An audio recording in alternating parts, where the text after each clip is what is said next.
നിങ്ങൾക്കറിയാമോ, റഫറിക്ക് വാർ സിസ്റ്റം തോന്നിയതുപോലെ എപ്പോഴും ഉപയോഗിക്കാൻ കഴിയില്ല. ഫുട്ബോളിലെ നിയമം അനുസരിച്ച് വാർ പരിശോധന 4 കാര്യങ്ങളിൽ മാത്രമേ നടത്താൻ കഴിയൂ. 1. ഗോളുകൾ, ഗോളിലേക്കുള്ള വഴി, ഓഫ്സൈഡും ഹാൻഡ്ബോളും ഉൾപ്പെടെ. 2. പെനാൽറ്റി തീരുമാനങ്ങൾ. 3. Direct red card. 4. കാർഡ് നൽകിയപ്പോഴുള്ള മിസ്റ്റേക്ക്. യെല്ലോ കാർഡിന്റെ കാര്യത്തിൽ വാർ പരിശോധിക്കാൻ കഴിയില്ല. കോർണർ കിക്ക്, ത്രോയിൻ എന്നിവയ്ക്കും മധ്യനിരയിലെ ഹാൻഡ്ബോളിനും വാർ ചെക്കിങ്ങിന് റഫറിക്ക് അധികാരമില്ല. വാറിലൂടെ മത്സരത്തിലെ എല്ലാം എപ്പോൾ വേണമെങ്കിലും ചെക്ക് ചെയ്യാൻ കഴിയുമെന്ന് നമ്മളിൽ പലരും വിചാരിച്ചിട്ടുണ്ടാകും.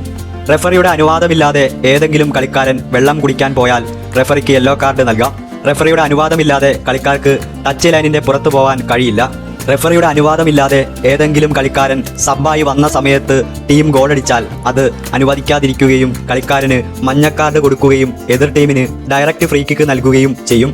പെനാൽറ്റി എടുക്കുമ്പോൾ റണ്ണപ്പിനിടയിൽ 2 തവണ നിൽക്കാൻ പാടില്ല. മത്സരം തുടങ്ങുന്നതിന് മുമ്പ് തന്നെ കളിക്കാരന് കാർഡ് നൽകാൻ റഫറിക്ക് അധികാരമുണ്ട്. വാമപ്പിന്റെ സമയത്തോ ടണലിൽ വെച്ചോ ഒക്കെ റെഡ് കാർഡ് നൽകാൻ റഫറിക്ക് അധികാരമുണ്ട്.